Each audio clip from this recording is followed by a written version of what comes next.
Dun, dun, dun. And we are live at Hey! Suzie Health Solutions. Yes, we are. Welcome to Suzilla. Matt and Suzie here. Yep. On an April morning with about depends on where you are in the valley. We could probably get about 6 inches outside of snow. Yeah, we're up to about, I'd say 4 or 5? 4 maybe in Wenatchee. And it was more like 8 in East Wenatchee. We dropped off our kid. Yeah.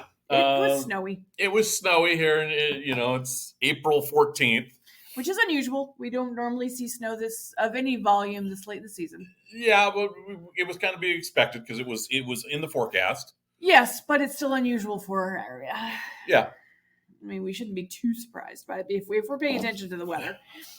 Is what it is. I was expecting more rain than snow, but the fact is, it's still going to be like 40 odd degrees this afternoon, and the majority of this is going to melt off. Yeah. So today is going to be all about community. Again.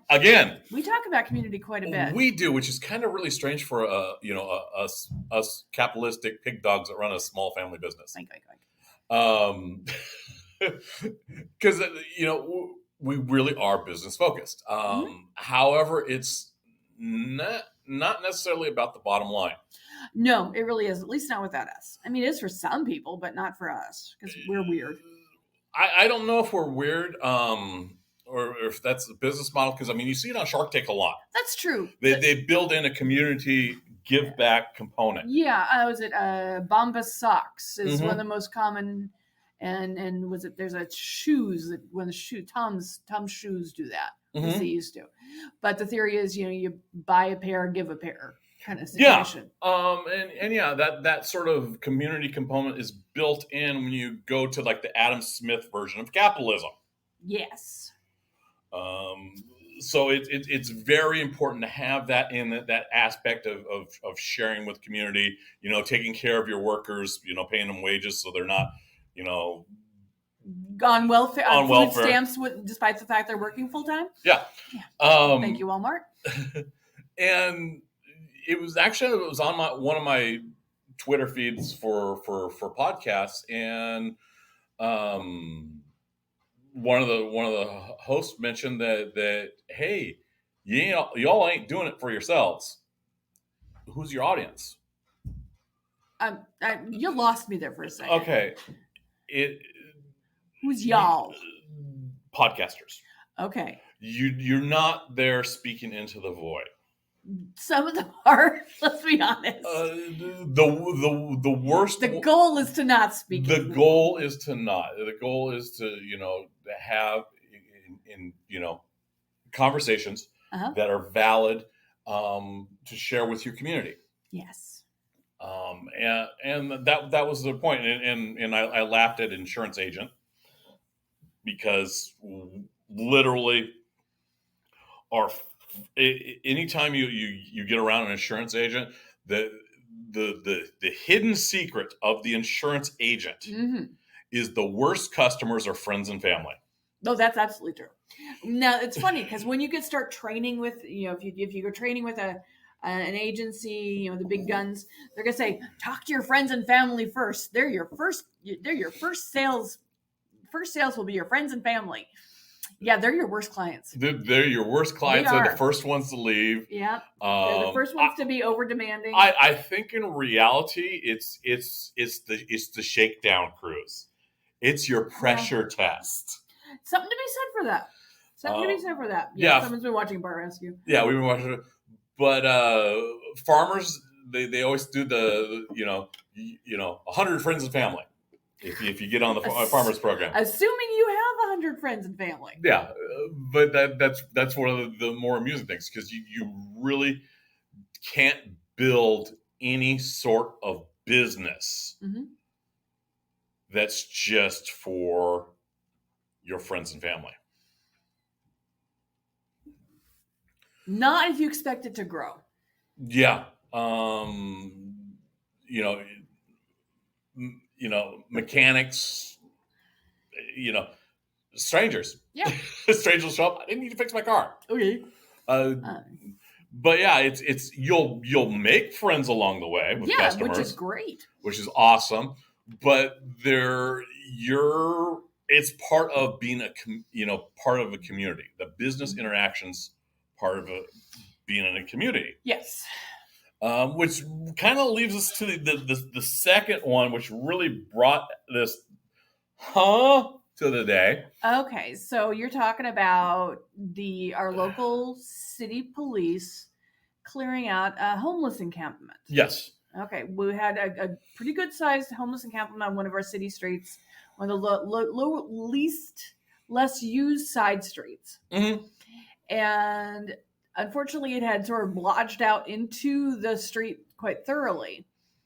And so the city, because that's a whole other thing, but they were saying it was blocking the right of way, which is not entirely untrue. Mm-hmm. However, I do want to put this in perspective. According to the report, they did give the residents of the tent city a week's notice that this was going to happen. They did. Yeah. However, they still came in there, rousted these folks out, and hauled out stuff with a bulldozer. Yeah, they bulldoze the camp. We've seen it before. And let's be realistic. Yeah, it's a houseless situation, and honestly, they just picked up and moved somewhere else.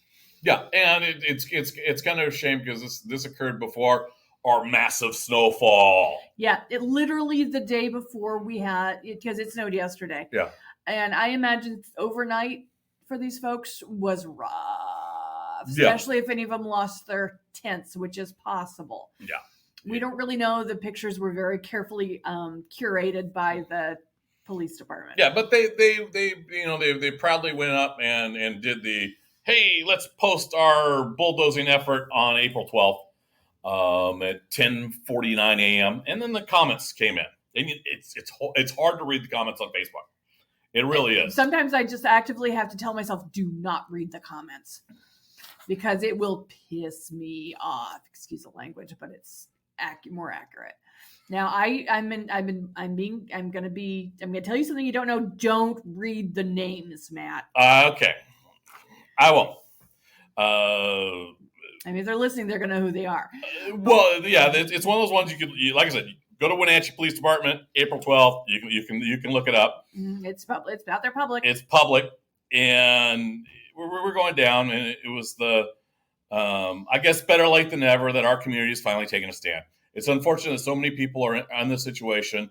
Where are the local church groups? That's a fair question because the churches have traditionally been supporters and a great resource over the centuries. Well, it's part of the reason why they get a nonprofit status. A nonprofit status, exactly. For paying to pay taxes. Right. And they are for centuries, the churches have been the first line of defense for those who are in trouble for one reason or another. And that's before the quote state stepped in to do, for welfare systems through taxpayers and things like that. Oh yeah, we were. When this was medieval Europe, you had the churches. Oh, we still had like clothing boxes and stuff. Oh yeah, they still exist, and they should. And food, when someone's spouse died, it was the casserole brigade would come around and make sure the family was fed. That's part of the community. That's part of why church is a good thing is from the community. And that's just a good thing. I mean, the fact that the phrase "poor box" exists says it all. Yeah. Okay, so somebody asked what happened to the churches because we got a couple of seriously wealthy churches in our area. A few the smaller ones are actually pretty darn good about supporting.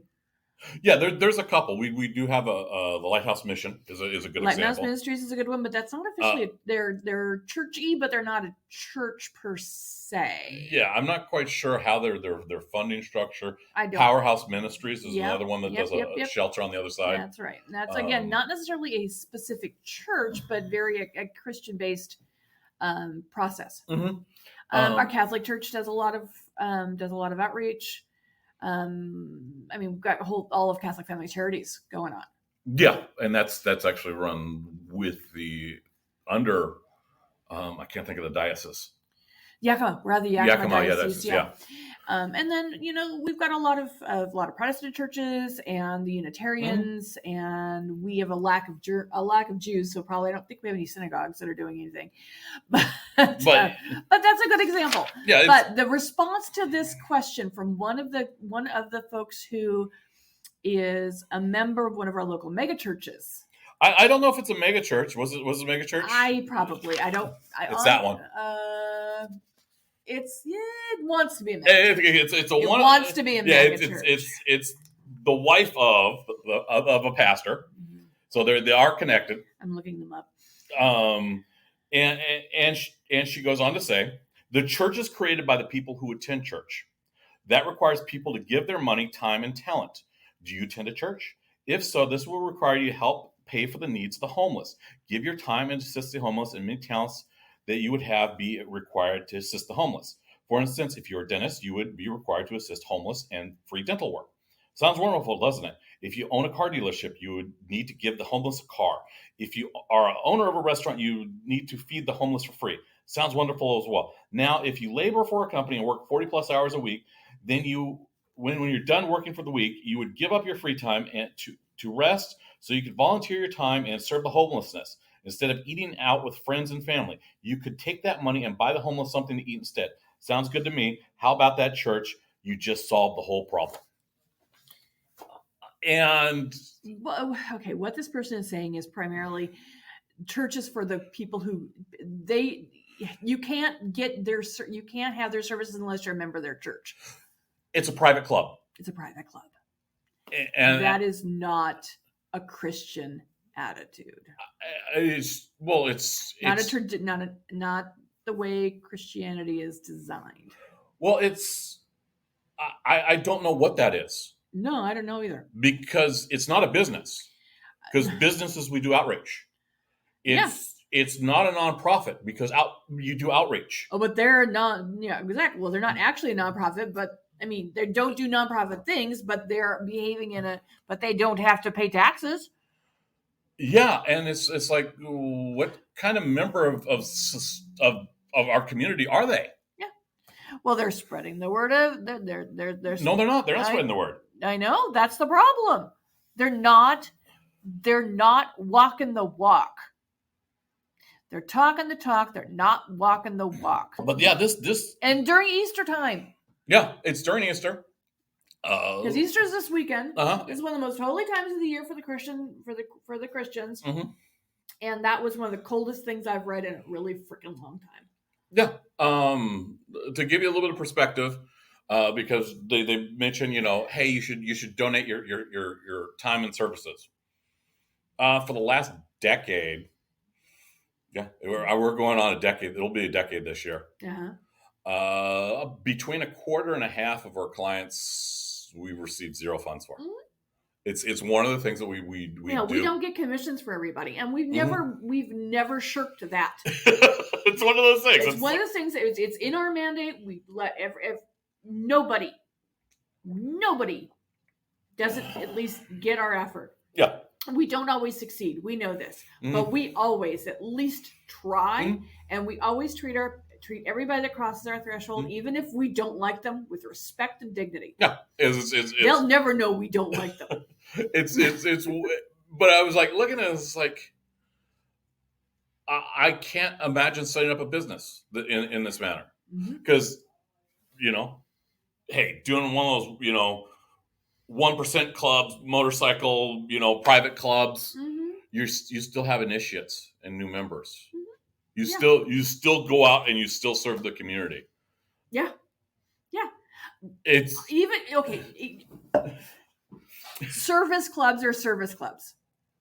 You got your Rotary, you got your Lions, you got your Kiwanis, you got even our local motorcycle clubs do like Toys for Tots runs. Uh-huh. They're service clubs and they have initiates and they have things like this. What is this though? I don't know. Why is this attitude of we're not going to reach out to those who need help because they're not part of our church. And you can't be part of our church unless you give us 10% of your income. Oh, great. You don't have income. You can't be part of our church. You see the problem there. Yeah, it's this weird loop, and it's a disconnect. It's a disconnect that is not healthy. Well, here's the thing. That's that selfishness, that insular selfishness. What if that's the bubble that's in the United States now? That's creating some of the problems we're having? Yeah. Could be. Well, I mean, yeah. I mean, that's yeah. Because we hear about bubbles, and then hey, and only listening to your bubble and the media around you, and then the isolation and the rage, that internalized rage. We were talking not that long ago about a college did a study with the whole watch Fox people who all they do is watch Fox News. oh yeah, it was a study. It was done in, I think it was 2020. Over the course of September, where they paid. It was a legitimate scientific study. Yeah, it's really fascinating because they paid some Fox viewers $15 an hour to watch an hour of CNN during prime time. Right. And a day. Yeah. They did this for a period of 7 hours month. a week. It is for a period of month, but they started to see effects within, it was like 2-3 days. Yeah. It was amazingly fast. Broke, because what we've got is you've got people who are in that bubble. This was just an example of how you get in your bubble and you end up swirling around. It's like a snow globe. You shake it up and everything inside just swirls around, but nothing ever gets out and nothing ever gets in. Yeah. And so you end up in this weird little world that just feeds off itself, or like a terrarium. There's another good parable. Not parable. You know what I mean? Simile? Metaphor. You're the English expert. I'm sorry, my brain's not working quite. I'm not much specific, but it's a good example of. And then what happened with that study is they cut a little hole in the bubble, and people started realizing maybe what I was hearing in my bubble wasn't completely accurate, But as soon as that study over, they spackled over that hole, and they were back to their little bubble because of comfort, probably more than anything. It is comfort because they go back to the way that they've been doing things for years, their habits. Right. Now, how is it that a local church is such cold-hearted, a cold bubble? Why? What? Because that flies in the face of everything. Well, everything we grew up. everything that everything that Jesus taught. Yep. Flies in the face of it. These are people who would look at the lepers that Jesus served and say, "You're not worthy," and walk away from them. I'm floored by I'm inarticulate with frustration and rage over this. It's one of those ones that you look at and it's just like, this is some sideways thinking. Yeah. And I'm not even a very religious person. Yeah, you hang out with me though, so you get some religion by proxy. A little bit. But I appreciate the philosophies. Yeah. But one of the things that I'm gonna point out, and this is something I had to point out to a couple of members because it was kind of snuck by our state legislators. Because we're our local legislators. This is not a high priority for them. Healthcare hasn't been for years. Right. They kind of tune it out. Oh yeah. Well, on the 30th of March.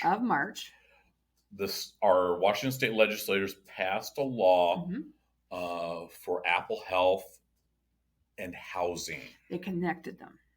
Explain it a little more in detail because it's a big deal. It's slightly complicated. it's a big deal. I want to say it was they budgeted $500 million. A lot of money. It's a lot of money. It's multiple organizations that Mhm. are working this program, and we won't see the effects until 23. Right, not for another 6 months or so. It's That's actually what's going to start. Is Yeah, really kick in 2023. yeah, we've talked about it before, and it's the healthcare that encapsulates whole care. Mhm.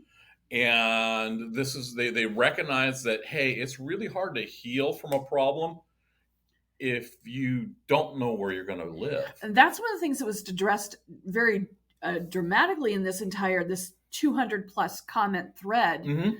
Is yes, a lot of the people who are living in that encampment are addicts. You can't. I don't know. I don't know if it's addicts. I don't know if it's mental health, or for some combination, but you can't. or if it's bad luck. Also, it could be all three things Mhm. very easily. But the fact is, regardless of your situation, you can't. If you don't know where you're going to sleep the next day, if you Mhm. don't know where your next meal is going to come from, it's really hard to move past whatever the Mhm. problem is. Having a home, having a roof over your head that you have confidence in is going to be there is a huge, huge step, not just physically, but mentally. Well, it's Maslow's theory of hierarchy. It's the There base. you go. There you go. It's literally the base Life, of mental liberty, health. and the pursuit of happiness. And yeah, so it's one of those things that help is coming, and it's coming from Washington state legislators. That's right. And it's not our local legislators, because I don't think they voted for it. I know they didn't sponsor it. No. No, yeah, this is, yeah. Our local legislators are, well, bootstrap. Yeah, well, great, bootstrap except you don't have boots. Yeah. Yeah, and that's the attitude we've got with some of these outfits, these people, these churches, quote. Yeah, you can air quote them. It's we do better, and we know that in the next 2 years, our little Suzie Health Solutions, we're going to see a lot of people that need help, because there's a lot of initiatives around healthcare. Right. Because, yeah, it encompasses a vast majority of this, and they're starting to look at it as, for actual health, there's a financial aspect as well. Yes. And just simply saying, oh, well, you're dirty, stinky, poor, get out of here. Which is what a lot of people are saying. It's, there's a shift in attitudes. That person who's dirty, stinky, get out of here. In reality, that's just about everyone about 2 months from losing their job. People do not have the resources to if things go suddenly really south for them, they've lost their job, they're 1 or 2 paychecks from complete and utter disaster. Yeah, and that's where compassion comes in. And that's where the churches have traditionally stepped up. Well, traditionally. Yeah, but obviously that's not the case so much anymore. At least not with this particular church, or maybe it's this particular person. It's hard to say, because like I said, that's a pastor's wife. I know, and that's really problematic for me. And yeah, it's really, someone that's running, part of a ministry, coming out there and saying, oh no, you don't help peoples. No, church is for the churchgoers. No, it's not. And it's just like, wow. That is just a concept that is, well, Eastern philosophies. We talked about you could go back. I think it was last year, the year before, we talked about the 7 virtues of the samurai. Yeah, and compassion is one of them. That's right. This is one of those universal human traits that span across all religions. When we were down and out. And we were down and out. We were down and out. I mean, couldn't get unemployment. We couldn't get food stamps. We couldn't pay the bills with what was coming in. We were fortunate enough to have some Buddhist friends that gave us Buddha food. Yeah, we'll call the Buddha food. The Buddha bananas. Because they had an altar to Buddha, and part of the philosophy was that hey, once Buddha was done with it, you give it to people who could use it. Because Buddha ate the spiritual part of it, and we ate the physical part of it. Yeah, and it kept us going. It did. It gave me a lot of breakfasts. A lot of breakfasts. My mom, bless her heart, armed us with a lot of jelly to go with our peanut butter. Yep. Ate a lot of peanut butter and jelly sandwiches. Ate a lot of peanut butter and jelly sandwiches, and it kept us going through some serious holy underwear socks times. And there's one point when things went absolutely south on us that we just had a straight up, here, have some money moment. Yeah, we had a couple of here, have some money moments. Yeah, to get our son clothes and school supplies, we sold stuff. We did. One year. Yeah. So when we say, yeah, we understand what it means to be down and out, and we were really, really close to being houseless. Oh yeah. But we'd cultivated a community. Yeah. And they helped us, and we, in turn, because of that, I learned a lot of gratitude. I learned a lot during that process. And as a result, we are charitable in our own way. We help people as best we can. We tend to focus on the small businesses that are starting out. Yeah, lend people a hand to build their business. Yeah, because we feel that having people with economic engines help. That's the hand up concept. And that's where the churches could step up, is that whole hand up thing. Someone pointed out that the churches have great big buildings. Oh, massive. And great big parking lots. They could set something up to help out folks who were displaced by these rousts, Well, some of the one of the churches did locally. Yeah, one of the smaller ones set something up. Was that the Presbyterian? Yeah, it's the Presbyterians. Yeah, and that's what these mega churches or wannabe mega churches need to be doing, because they're the ones, they've got a lot of resources, a lot of resources, hundreds of thousands of dollars coming in every year that they're not paying taxes on, and it's not going back into the community; it's going into someone's pockets. Oh yeah, well we saw that in the 90s with Bethesda, and it was the 70s, 80s. It was a while ago. It was Larry Titus. He's still preaching in Texas. Oh yeah, he's still ripping off people. Yeah, if you are in the Wenatchee area, it's the Wells Fargo Bank was their school. Yep. And they ripped people off like crazy. They were having people take out second mortgages and give the money to them. Yeah. One of the local reporters, Dominic Bonney's been doing a deep dive on some of their stuff. Take a look at it. It's pretty impressive. And it's impressive because they oh, you don't need no retirement funds. You've got the church. You've got God. You got God. And that was just like, oh my gosh, this is just setting people up for misery. Oh yeah. And we've got a situation right now with another local setup that is basically doing the exact same thing. Well, yeah, it's a little more political leaning this time, but still ugly. Well, you can do that, and that's one of the things that some of the early cults failed in, and even as an attempt, even in Antelope, Oregon, with the Bhagwan. Yes. They tried to swing local elections. They tried to buy they brought people in. They shipped in folks who were homeless to be on the voter rolls. I remember that. Big busfuls. Yeah, and so now we see that with some of the local. It's like if Well, if you think about it, some of the local elections, Yeah. it's a question about where some of these politicians are getting their money. Yeah, it's true. It's a very good question, and Um, we know that it's deep state stuff.